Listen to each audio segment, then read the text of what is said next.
Boa noite, paz do Senhor a todas. Mais uma noite estamos aqui com a graça de Deus, mais uma reunião, né? Com alguns contratempos, né? Mas acho que a gente aprendeu na palavra que a paciência ela produz perseverança, ela produz frutos bons, não é? E temos uma surpresa, temos uma irmã visitando a nossa transmissão hoje aqui à noite, a nossa irmã Paulina. Creio que a irmã Maria já passou o link para ela. Se quiser se manifestar, manda um oi, fica à vontade, irmã. Bom, como eu havia comentado na semana passada, hoje nós começamos um assunto novo, a carta aos Efésios, a partir do capítulo 1.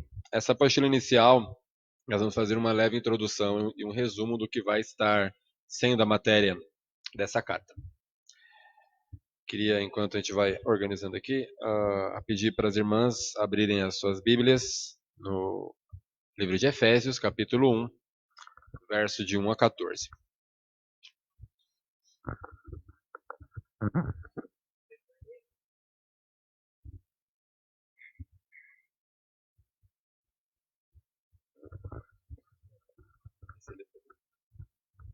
Daqui até o 14.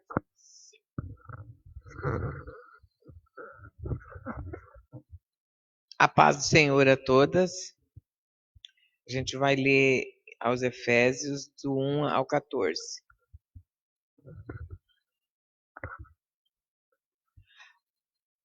Paulo, apóstolo de Jesus Cristo, pela vontade de Deus, aos santos que estão em Efésio e fiéis em Cristo Jesus.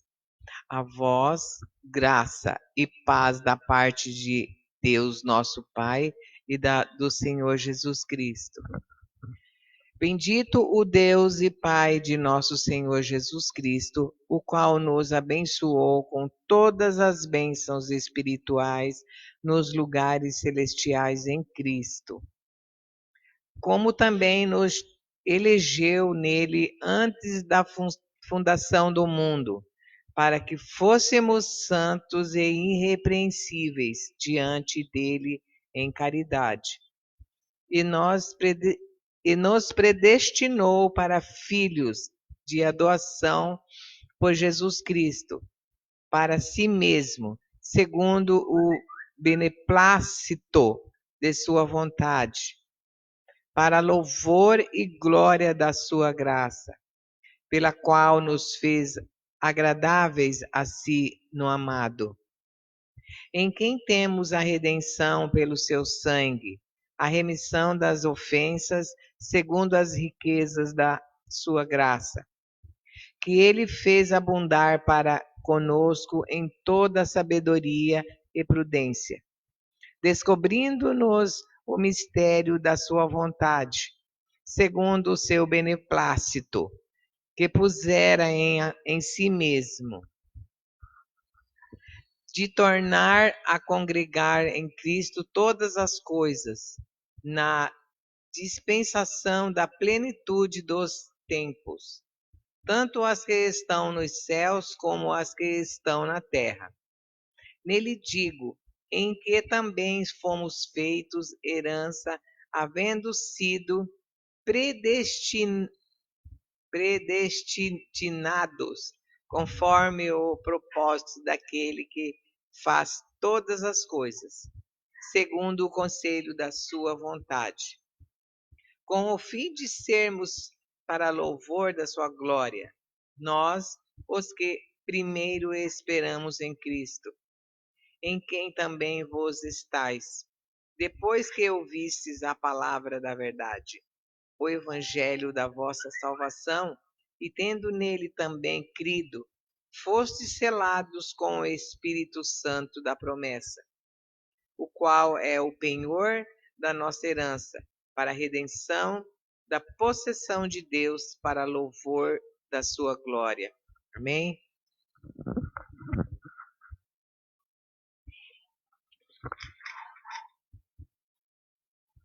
Amém.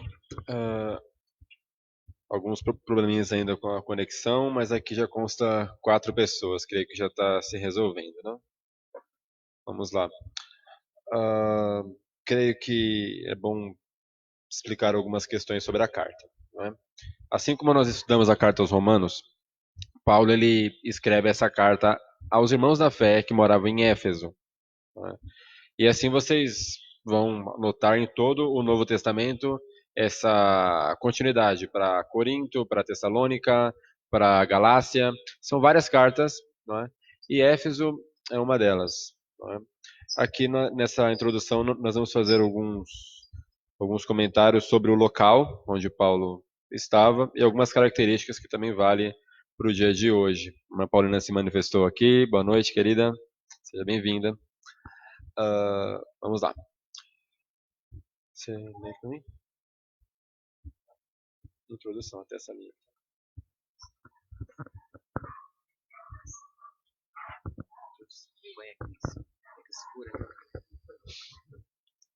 Efeso era a capital da província romana na Ásia. Hoje, Turquia era um centro comercial muito importante e vital para o Império Romano. Em Efeso existia a sétima maravilha do mundo na época, o templo de deusa Diana ou Afrodite. A cidade de Efésio foi para Paulo um quartel-general na região da Ásia, servindo de sede para a missão de evangelizar a Ásia. Atos 19, 10.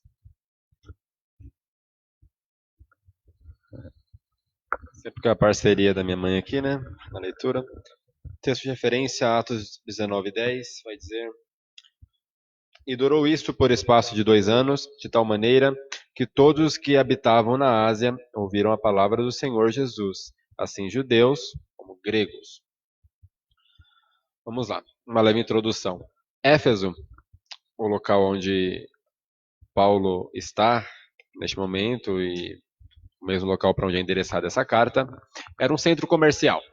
Então, quando você vai estudar um pouquinho de geografia, Éfeso fica onde hoje é a Turquia, né, bem ali no centro da Ásia, e faz a ligação entre o continente asiático, então o Oriente, com a Europa, e a longo prazo também com o continente africano. Então por ali passava muita gente, né, até hoje ainda passa, mesmo com a mudança das nomenclaturas das nações, né, e era um centro comercial muito forte. E Paulo usou aquele local pela quantidade de pessoas para espalhar o evangelho. Na contramão disso, havia algo muito ruim que o apóstolo enfrentou. Éfeso era uma cidade muito idólatra, não é? Aqui na introdução estava dizendo que existia um templo, que inclusive era conhecido como uma grande maravilha, né? Uma das 7 maravilhas da época, que era o templo de Diana ou Afrodite. Apenas a título de curiosidade, essa idolatria da época, Afrodite, enfim, simboliza, simboliza até hoje, porque até hoje é estudado nas escolas, né? Simboliza adultério, simboliza falta de pudor, simboliza sexo ilícito, e era assim que ela era cultuada, né? E eu fiz algumas ponderações aqui. Se a gente for parar para imaginar a dificuldade que o apóstolo enfrentou em uma cidade cuja maior idolatria fazia apologia a tudo isso, né? Nós entendemos que a nossa fé, a nossa crença, ela é muito ligada aos nossos valores. Então, se você entender que a principal idolatria do local fazia apologia a todas essas questões, logicamente as pessoas também eram influenciadas por adultério, por prostituição, por lascívia, enfim, né? Então ele enfrentou grande dificuldade nesse lugar, com certeza. Mas mesmo assim foi um local muito forte para a dissipação do evangelho, né? Mais à frente nós vamos ver que muita gente se converteu ali. Ok. Além da questão do pecado, da prostituição e tudo que essa idolatria propagava, existe o culto pagão em si, né? Além de tudo que ela simbolizava, existia a adoração a essa imagem, né? E mesmo assim, foi um ponto muito forte de evangelização daqueles povos que passavam por ali, não só dos residentes, mas de todos que passavam por ali. Vamos continuar a leitura.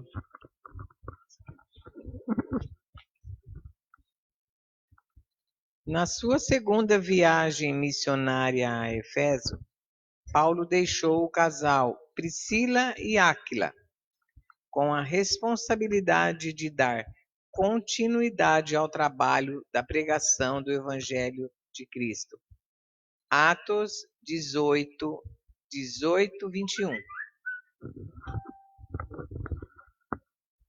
Bom, como nós havíamos citado na célula passada, o casal Priscila e Áquila, eles deram um grande apoio, né, para o apóstolo Paulo. Era um casal que cedia a casa deles para receber o apóstolo, era um casal que ajudava ele na entrega das cartas, na evangelização. Nós até comparamos, né, com o trabalho de células de hoje. Era um casal essencial para o trabalho de Paulo, né? Como vocês vão ver se lerem a partir de Atos para frente, Paulo dificilmente ele parava por muito tempo num local só. Então ele ficava no local, plantava uma igreja, ia para outra cidade. Ali ele se alocava na casa de algum conhecido, enfim, e plantava outra igreja, cuidava das questões necessárias e viajava para outro local também. Então esse casal foi de extrema importância para o trabalho do apóstolo. Uh, personagens. É isso. Continua. Na sua terceira viagem a Éfeso, Paulo ficou por 3 anos ensinando. Como os judeus não quiseram Cristo, ele foi para uma escola de um certo tirano e ali passou a ensinar os judeus helenistas ou gregos. Atos 20 e 31. Confirmando aqui na referência bíblica, portanto, vigiai, lembrando-vos de que durante 3 anos não cessei, noite e dia, de admoestar com lágrimas a cada um de vós. Nesse ponto, onde Paulo fica 3 anos cuidando desse povo, é onde começa a tratar da questão da predestinação, né? Paulo ele fica durante 3 anos pregando naquele local, ensinando o povo, principalmente o povo judeu, mas no final ele percebe que todo aquele povo não queria saber da palavra, né? Rejeitava Cristo. E ele deixa claro nesse versículo o sofrimento dele, o empenho dele em pregar a palavra. Então ali ele deixa claro, olha, eu batalhei, eu preguei a palavra para vocês, né? Nós sabemos hoje que quando você prega a palavra para alguém, você cuida dessa pessoa, literalmente o sangue não vai correr mais da nossa mão. Da mesma forma, o contrário, quando nós conhecemos alguém e não falamos de Cristo, a condenação dessa pessoa vai ser cobrada da nossa mão no dia do juízo. Não é?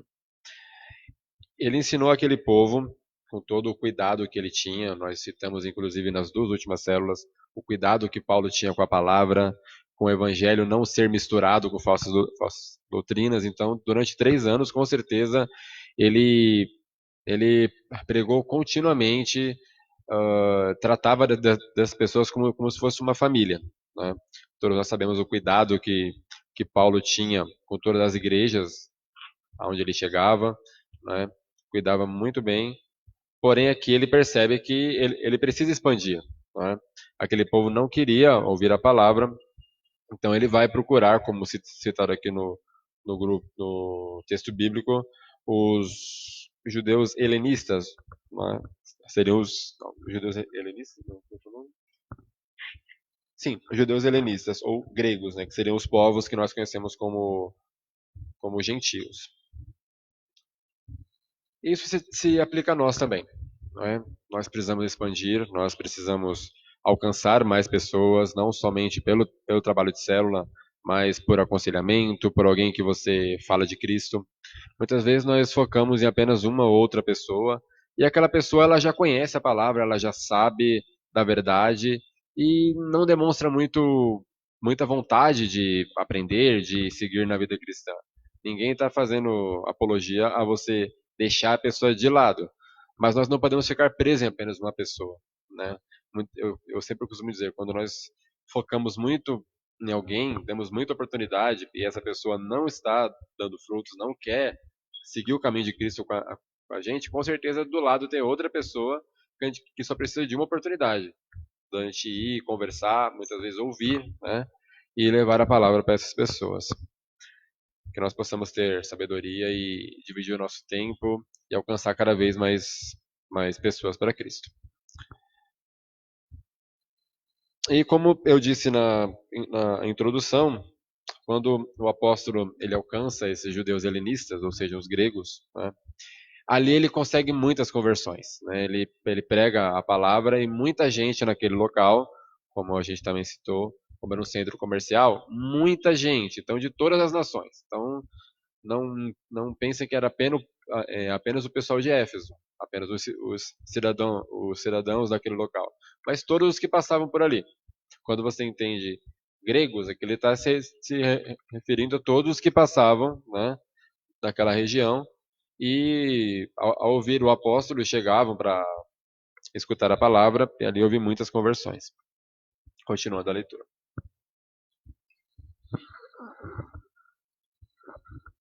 Foram tantas as pessoas que se converteram, deixando o paganismo e a velha prática de adoração aos ídolos, que os artifícios da cidade iniciaram um tumulto, porque o evangelho ameaçava o comércio de ídolos na cidade.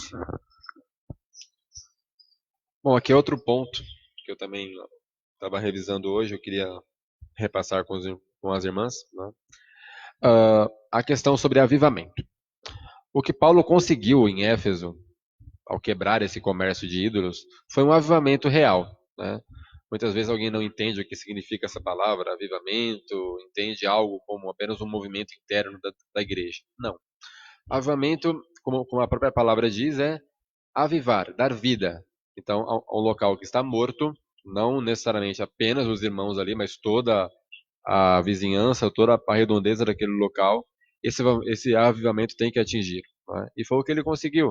Você vê que ele chega naquele local onde estavam os judeus helenistas, os gregos, ele prega a palavra, ele alcança um grande número de pessoas, mas não ficou algo fechado. Tipo, conseguir, 2.000 pessoas, fazemos nossa reunião ali, falamos a palavra, e na cidade em volta nada acontece. Não. Aconteceu um avivamento muito grande naquele local, famílias mudaram os seus costumes, suas crenças, seus valores, ao ponto do comércio, talvez um dos mais fortes da cidade, que era o de comércio de ídolos, quebrar. Então os comerciantes fizeram um tumulto, foram para as ruas, não aceitavam aquilo. Né? Se a gente for entender, até puxando para os dias de hoje, aqui em São Paulo a gente não vê tanto, mas quando você vai mais sentido para o norte, você pega Bahia, você pega boa parte do Nordeste, locais mais longínquos assim, perto de santuários, né? Você vai ver que existe um comércio muito forte de imagens, de lembrancinhas, de amuletos, né? E não era diferente em Éfeso. Como Diana ou Afrodite era a idolatria do local, muita gente comprava imagens, e nessa época, apenas a título de curiosidade também, a idolatria era mais pesada do que hoje. Como eu citei semana passada, a religião e o Estado eram vinculadas. Então as pessoas seguiam muitas vezes por medo. Então as pessoas não tinham muito conhecimento da religião, mas obedeciam por medo, obedeciam porque era algo imponente, como citado aqui na introdução, era um templo muito grande e as pessoas seguiam por medo, seguiam porque era algo que impressionava. Isso, inclusive, a Igreja Romana adaptou, né? Aquelas catedrais imensas. Então, a pessoa que ela não tem muito estudo, não tem muito, enfim, na época o alcance do estudo era muito pequeno, apenas para as elites, as pessoas com maior condição financeira. Então, o povo, de modo geral, não tinha muito conhecimento e estudo. Então, ia por se impressionar, por medo e, bom, é algo grande, é algo espiritual, algo celestial, as pessoas entendiam assim, eu tenho que seguir aquilo porque é algo superior a mim, né? Inclusive, estava estudando esses dias por alguns documentários a influência da Reforma Protestante, que foi o que proporcionou de todos nós podermos receber a palavra hoje, né? Faz apenas um pequeno resumo aqui. Não sei se todas as amaras aqui têm noção de quem foi Martinho Lutero, né, o cabeça da Reforma. Ele era um sacerdote católico e Deus tocou a vida dele que tudo aquilo estava errado, né? Para se a chegar a Deus, o único intermediário é Cristo, não precisavam de imagens, não precisavam de indulgências, e ele encabeçou toda uma revolução ali na Igreja Católica e gerou o que nós somos hoje, né? Para quem não sabe, nós somos também chamados de protestantes devido à Reforma. Tá? E a partir de Lutero, muitas pessoas conseguiram alcançar a, a palavra, porque quando você pega toda essa distância da época de Cristo até a Reforma, você passa muito tempo, você passa mais de um milênio. Então, você vê que por muito tempo a Igreja Romana, dentre outros grupos, outros governos, foram detentores do Evangelho. Deturparam, levaram para o lado da idolatria. Então, por muito tempo, as pessoas menos favorecidas, a classe mais baixa, não tinha contato com a palavra. Né? E a partir de Lutero, essas pessoas começaram a ter. Eu fiz toda essa explicação para deixar claro a situação do povo de Éfeso. Né? Talvez alguém pode falar, poxa, mas eles viam que aquela idolatria fazia apologia a tanta coisa errada, a tanta promiscuidade, mas na verdade muitas vezes era por medo e por não ter outra opção também. Né?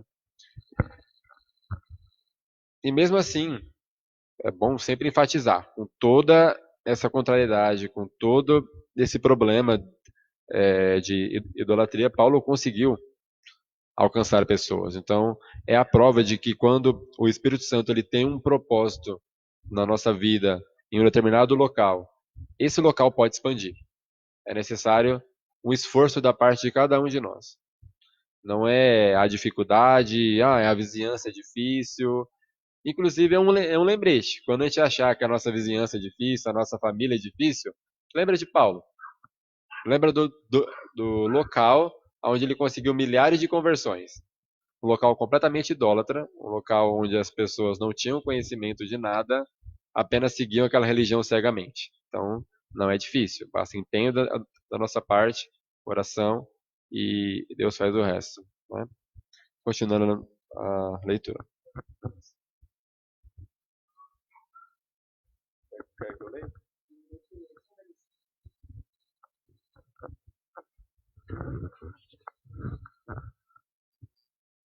Na despedida de Paulo, partindo para Jerusalém, exorta aos presbíteros a combaterem os lobos cruéis que chegariam com a ausência do apóstolo.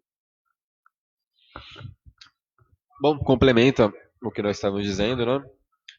Paulo, quando ele vai terminar aqueles 3 anos, ele ficou em Éfeso, esse período, cuidando daquele povo que havia se convertido, mas após 3 anos ele precisa se deslocar para outro local.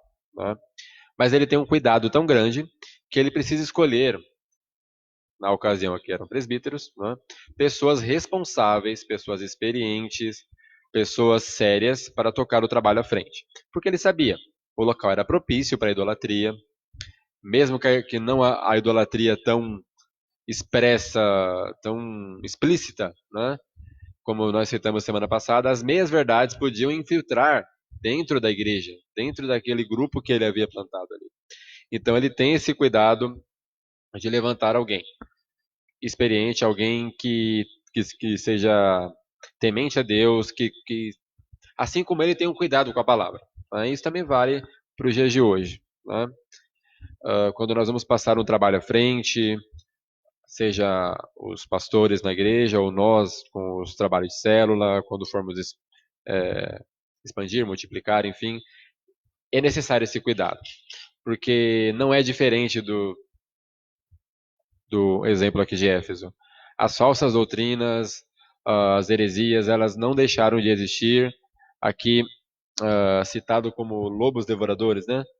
Que é como nós conhecemos os falsos profetas, né? Eles sempre estão ali nas redondezas, muitas vezes assistindo os cultos. Não é muito incomum de você ouvir em alguma igreja que chega alguém e quer começar a promover mudanças, já quer chegar pregando, já quer chegar mudando situações, e era esse o cuidado do apóstolo Paulo. Ele tinha consciência, não é? Ele vinha da religião judaica, então ele viu a dificuldade que foi do cristianismo chegar, mesmo o cristianismo que ele perseguiu, né? Na época não cristianismo, né? Os do caminho, mas ele perseguiu, então ele conhecia como esse evangelho era perseguido e pessoas iriam tentar tomar aquelas ovelhas, né? Novas na fé, por sinal. 3 anos, ainda é bem novo. E ele levanta pessoas sementes, ele conta, claro, com o casal Priscila e Áquila, mas ele precisa expandir, ele precisa que aquele grupo cresça. Se você entender que tantas pessoas se converteram ao ponto de quebrar o comércio local, então foram milhares de pessoas, era muita gente. Apenas um casal, não desmerecendo o trabalho de Priscila e Áquila, mas eles não iriam tomar conta apenas de um grupo familiar, como é a nossa célula. Mas ali, em Éfeso, já estava sendo plantada a igreja, já estava sendo expandida a igreja. Então ele precisava de pessoas tementes para que tomassem conta até o retorno dele. Sim.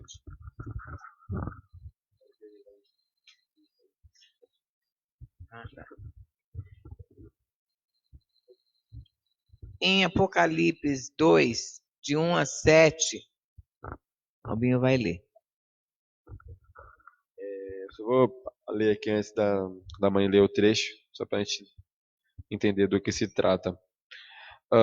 No livro de Apocalipse, o apóstolo João ele também manda uma carta para Éfeso. Né?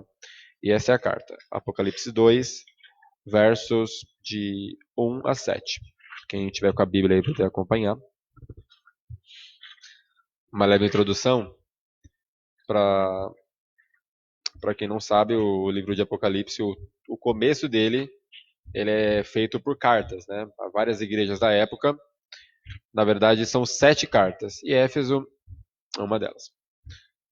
Bom, é um livro fácil de achar, né? Só ir para o final da Bíblia, creio que todas já acharam. Vamos lá, a leitura. Escreve ao anjo da igreja que está em Éfeso, isto diz, aquele que tem na sua destra as 7 estrelas, que anda no meio dos 7 castiçais de ouro. Eu sei as tuas obras, o teu trabalho, a tua paciência, e que não podes sofrer os maus, e puseste à prova os que dizem ser apóstolos, e o não são, e tu os achaste mentirosos, e sofreste, e tens paciência, e trabalhaste pelo meu nome, e não te cansaste. Tenho, porém, contra ti que deixaste tua primeira caridade, em outra tradução, o teu primeiro amor. Lembra-te, pois, de onde caíste, e arrepende-te, e pratica as primeiras obras. Quando não, brevemente a ti virei, e tirarei do seu lugar o seu castiçal, se não te arrependeres. Tens, porém, isto, que aborreces as obras dos nicolaítas, as quais eu também aborreço. Quem tem ouvidos ouça o que o Espírito diz às igrejas. Ao que vencer, dar-lhe-ei a comer da árvore da vida, que está no meio do paraíso de Deus. Continuando aqui a leitura.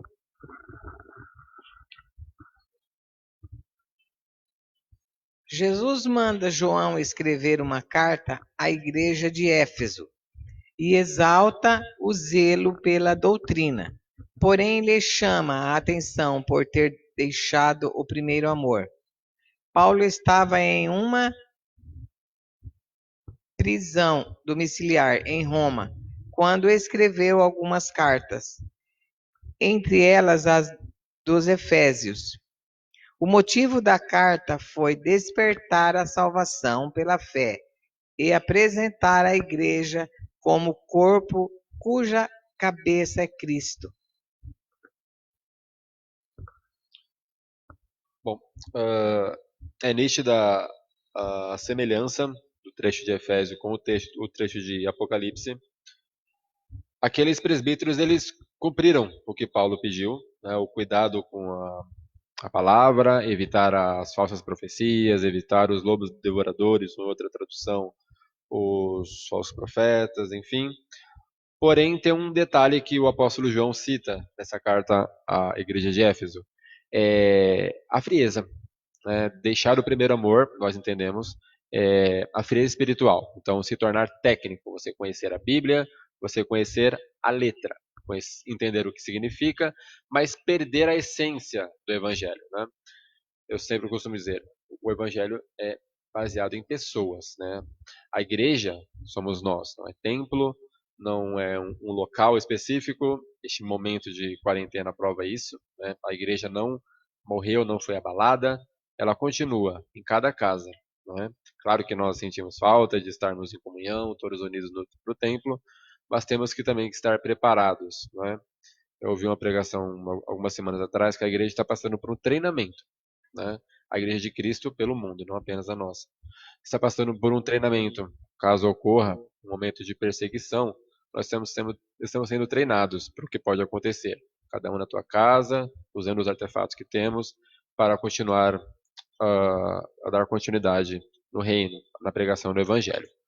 Então aqui, voltando ao texto, nessa carta do apóstolo João para a igreja de Éfeso, Deus deixa claro, através do apóstolo, que ele reconhece o cuidado com a palavra, a paciência, a resistência aos sofrimentos, à perseguição, o zelo pela palavra, enfim.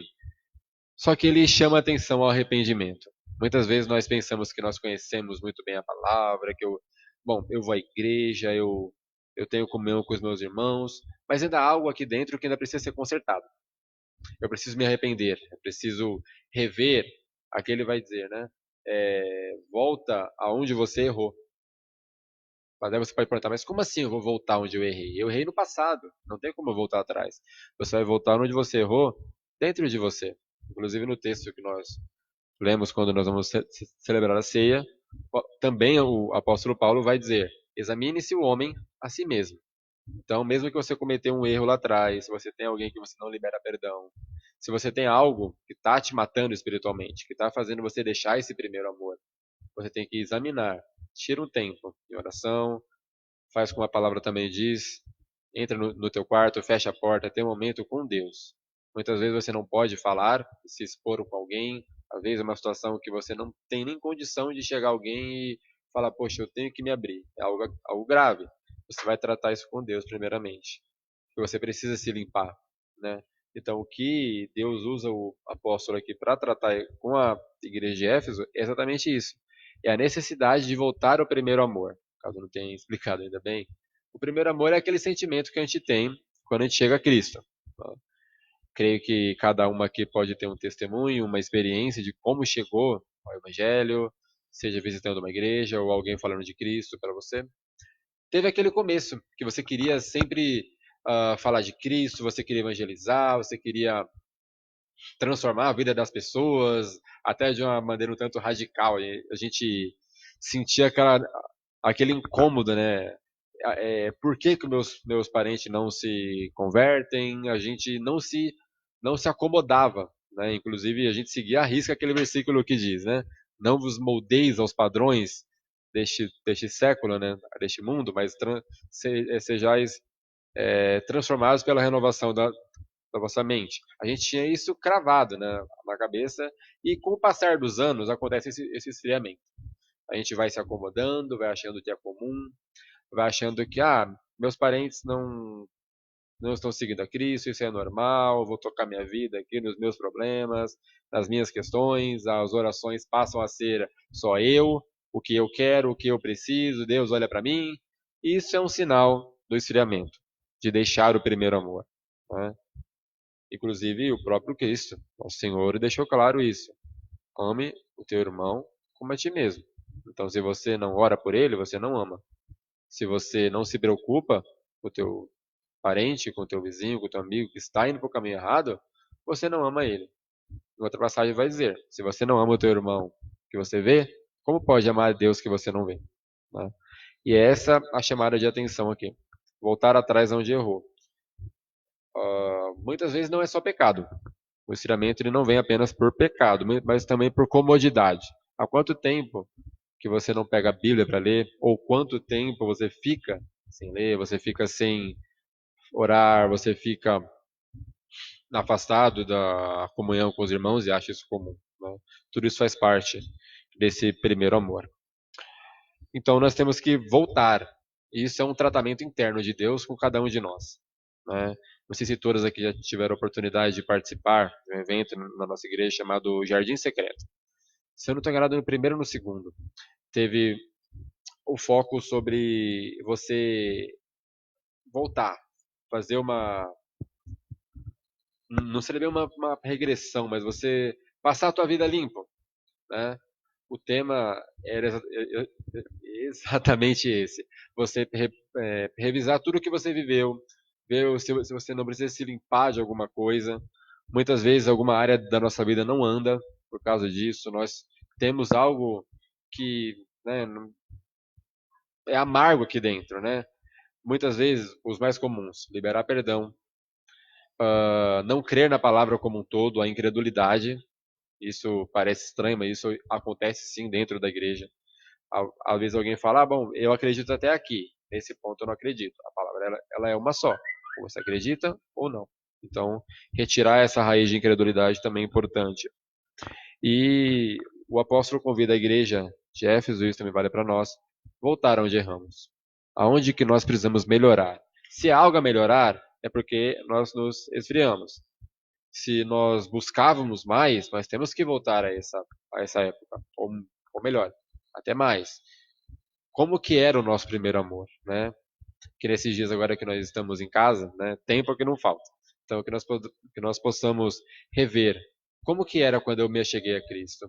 Quanto tempo eu buscava na palavra, quanto tempo que eu dedicava a analisar minha conduta como testemunho vivo, como que as pessoas me veem, né? Como que as pessoas uh, veem Cristo em mim, né? Era essa uma preocupação nossa no começo e por descuido da nossa parte, com o passar dos anos, isso vai morrendo. E no final do versículo 7, ele vai dizer, né? Aquele que não desistir herdará a vida eterna. Então a batalha é difícil. Eu sei que muitas vezes a tristeza vem, principalmente nesse momento que nós estamos sem previsão de um retorno, sem previsão para muitos, né, de uma volta ao trabalho, muitos desempregados. Temos que ter essa promessa em mente. Mesmo que tudo aqui cair, mesmo que a situação do mundo piore, que haja uma recessão que é tão falada, né? Que haja um colapso a nível global.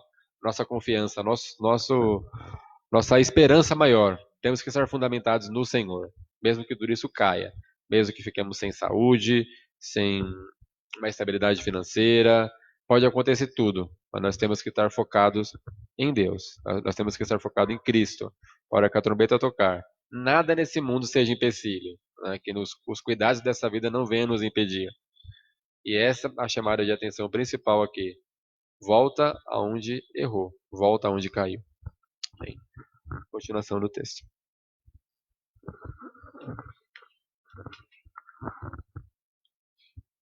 Além do que Paulo escreve como ninguém, os segredos das regiões celestiais e o que elas representam, tanto em bênçãos para os filhos de Deus como em perigos. Nos chama a atenção para a questão da armadura de Deus, que os crentes devem vestir para se manterem vivos nesta guerra entre a luz e as trevas. A carta traz um apanhado doutrinário para a saúde da Igreja de Deus na Terra. Ela foi escrita por Paulo em 60 DC, aproximadamente, e entregue por Tíquico aos líderes cristãos da cidade. Bom, aqui o nosso pastor faz um resumo do que nós vamos tratar. um resumo bem superficial, porque o tema de Efésios ele é muito profundo, cada capítulo renderia facilmente aqui 4 ou 5 reuniões, né? E eu gostaria de incentivar, encorajar as irmãs, não esperar chegar às próximas apostilas, mas já ir no passar dos dias lendo o livro de Efésios por completo. Ele é bem curto, são 6 capítulos, embora o conteúdo seja muito profundo, mas apenas para você ter uma noção do que nós vamos tratar, né? Esse trecho que o pastor diz aqui sobre a armadura é aquele texto que nós conhecemos, né, de Efésios 6. Aqui, escrita por Paulo em 60 DC, na verdade está se referindo a depois de Cristo, né, o tempo em que isso foi escrito. Esse texto foi escrito. E, novamente, quando eu estava revisando esse texto, quando fala aqui, entregue por Tíquico aos irmãos da cidade, aos líderes cristãos da cidade. Nós temos que entender, a Bíblia ela só pode ser entendida com a confirmação do Espírito Santo. Então você vê que na época os pergaminhos, né, porque a Bíblia que nós temos hoje ela não era montada ainda, né, eram divididas em cartas. Ela não era entregue a todo o povo, ela era entregue aos líderes de cada grupo, de cada igreja, porque o povo de modo geral não podia entender, né? Então é apenas uma confirmação aqui de que o Espírito Santo é quem confirma a palavra a cada um de nós. Apenas um comentário final aqui do nosso pastor e a gente já vai estar encerrando.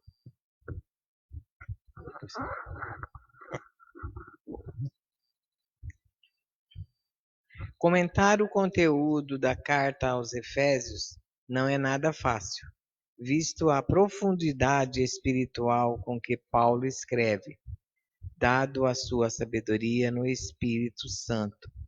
Todavia, o mesmo Espírito que ensinou o apóstolo é o mesmo que nos ensina sem a pretensão de sermos iguais a ele.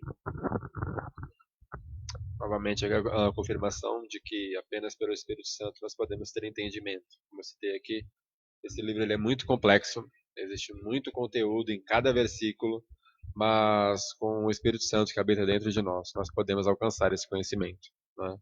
Então, também basta empenho da nossa parte, estar lendo o livro de Efésios, não apenas nas reuniões de segunda-feira, mas estar estudando, refletindo em cada capítulo, cada versículo. Tem muitas lições para nós, tá? Bom, por hoje é isso. Gostaria de agradecer a presença das amadas, embora hoje deu um pouquinho mais de trabalho, mas creio que para tudo é um propósito. A nossa irmã pôde assistir a célula conosco hoje também, a irmã Paulina. A irmã é bem-vinda, ok? Segunda-feira que vem quiser assistir, só dá um toque que eu incluo a irmã aqui também. E faço novamente aquele convite que eu fiz na semana passada, ou retrasado. Bom, enfim. Tem alguém em mente que você quer que assista a célula? Me avisa com antecedência essa pessoa, se ela tem o Facebook ou não. Se ela tem o Facebook, ela acompanha por aqui. Se ela não tem, ela vai participar da área VIP, fazer companhia para a pastora Maria. E para que nós possamos expandir esse conteúdo para mais pessoas. Eu não abro ao público de modo geral, porque, bom, para isso já tem os cultos, não é? E é um conteúdo mais particular nosso, mas não anula. Assim como nós fazemos na célula, nós trazemos visitantes, pessoas para assistir. Também cada um pode se sentir livre para fazer convites e me passar o contato dessas pessoas, seja pelo Facebook ou número do WhatsApp. Amadas, muito obrigado. Espero ter conseguido explicar todo o conteúdo aqui. Oi? Bom, amanhã estava lembrando aqui de eu perguntar se alguém quer falar alguma coisa, mas a conexão aqui não está muito legal, os comentários não carregaram para mim. Mas, caso alguém quiser perguntar alguma coisa, nós continuamos lá no grupo. Para mim não está chegando os comentários aqui, ok? Bom, Amaras, como eu comentei no grupo mais cedo, um breve testemunho, nós já estamos em cima do horário. Tive uma grande bênção hoje, né? Meu auxílio emergencial foi aprovado. Já estava aí uns 15 dias, uns 20 dias acompanhando todo dia e estava lá, em análise, né? Só faltava estar escrito embaixo, lê Salmo 40. Né? Espera, continua esperando que no último dia, inclusive hoje é o último dia, para fazer a solicitação e foi aprovado o auxílio por 3 meses. Tá? Então, se alguém daí ainda conhece alguém que está desempregado, não tem uma renda alta em casa, hoje é o último dia para fazer o cadastro. Qualquer dúvida é só me chamar no privado que eu explico. Ok? Bom, novamente, obrigado pela atenção de todas. Nós vamos fazer uma oração final aqui, né? Tem um pedido de oração hoje especial também. Não sei se todas conhecem aqui o meu pai de criação, né? Só um resumo rápido aqui. Eu tenho meu pai biológico, que eu fui conhecer com 10 anos de idade, e tenho meu pai de criação, que foi o que acompanhou minha infância. Ele está internado, né? Não é com a Covid, mas ele teve um princípio de infarto e todos nós sabemos as condições que estão os hospitais hoje, né? O perigo de contágio é muito grande, a superlotação extrapola o que os enfermeiros e médicos conseguem administrar, mas o nosso Deus é médico dos médicos. Então, eu tenho esse pedido aí para as irmãs, estar apresentando a vida dele, ele se chama Osvaldo, ok? Se cada uma tiver alguém em mente também, pode estar apresentando em oração aqui, ok? Estamos todos no mesmo espírito, com o mesmo intento. Vamos orar, vamos despedir. Aliás, Maria, quer falar alguma coisa? Muito boa. Pena que eu não estou conseguindo ouvir bem o som, não sei por conta de quê. Mas estou bem por dentro do assunto, então deu para compreender. Muito boa a explanação do início sobre a cidade de Éfeso, viu? Parabéns, Deus abençoe. E eu não entendi, seu pai está internado, é isso? Sim, meu pai de criação, aquele que era motorista de táxi. Ele internou essa semana. Né, ele teve um princípio de infarto, foi para o hospital e lá já seguraram ele. Semana passada? É quinta-feira passada.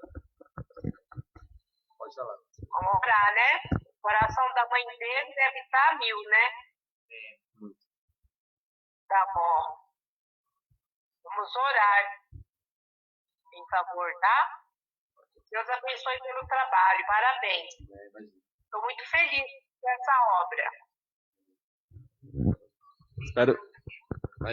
Espero que o som tenha saído correto aí, que não tenha dado microfonia, né? Porque 2 aparelhos, bom, pelo menos aqui não deu. Vamos à oração final, então. Oi? Não entendi. Fala um pouquinho sem o microfone, ver se fica melhor o som. Assim? Tá bom assim, não? Não, né? Não, melhor, mas é bem melhor. Você vai mudar? Sim. É que, na verdade, sem o microfone só você ouve. Porque pelo celular tem um microfone embutido. Para a transmissão do Facebook eu preciso dele. Vamos lá então? Obrigado pela participação. Senhor Deus e Pai, agradecemos, Senhor, por mais essa reunião. Independente, Senhor, de contratempos, não entendemos os teus caminhos, mas os teus caminhos e pensamentos são superiores aos nossos, Senhor. Que o Senhor venha confirmar através do teu Santo Espírito a palavra ministrada aqui esta noite, no coração de cada irmã, Papai amado, e que o mesmo intento que queimava no coração de Paulo sobre o zelo pela tua palavra, pelo evangelizar, pelo falar do amor de Cristo, esteja aí dentro de cada um de nós, Senhor. Que o Senhor venha nos usar nesse período de quarentena, onde mesmo que apenas por celular nós temos contato com as pessoas, mas que nós possamos usar esse tempo, Senhor, para falar do teu amor, para refletir, como citado aqui na carta do apóstolo João à igreja de Éfeso, que possamos ver onde erramos, Senhor. Se há algo dentro de nós a ser consertado, papai, se há perdão a ser liberado, Senhor, se há uma necessidade de te buscar mais, de buscar a tua palavra, de rever tantas coisas dentro de nós, Senhor, que com o passar do tempo se esfria. Que nós possamos, Senhor, receber do Senhor essa direção.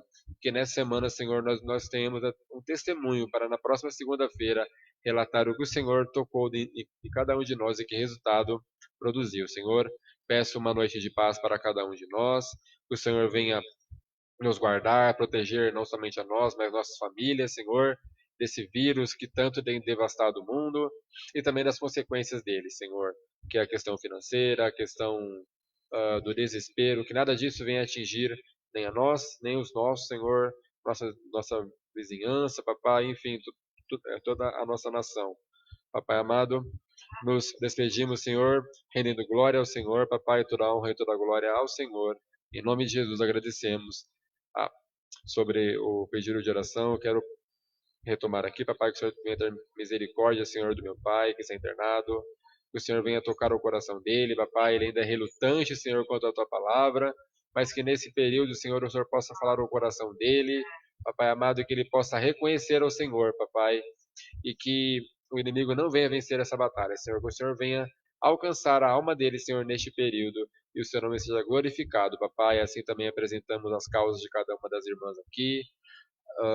Não sei do que se trata, mas o Senhor é o Senhor que sonda os corações. Que o Senhor venha realizar os sonhos de cada pessoa aqui, papai, as necessidades, sejam elas de acordo com a tua vontade, e que seja para testemunho e glória ao teu nome, Senhor. Em nome de Jesus, teu santo filho, te agradecemos. Amém. Amadas, boa noite. Muito obrigado pela presença. Boa noite para vocês. Tá? Obrigado. Infelizmente, a irmã Soninha não conseguiu assistir, a conexão dela não cooperou, né? Mas eu vou tentar passar esse vídeo para ela de alguma forma. A mãe quer falar alguma coisa também? Eu quero dar tchau para vocês, tá? Que vocês tenham uma ótima noite, que Deus abençoe vocês, tá bom? Um beijo, tá? Deus abençoe.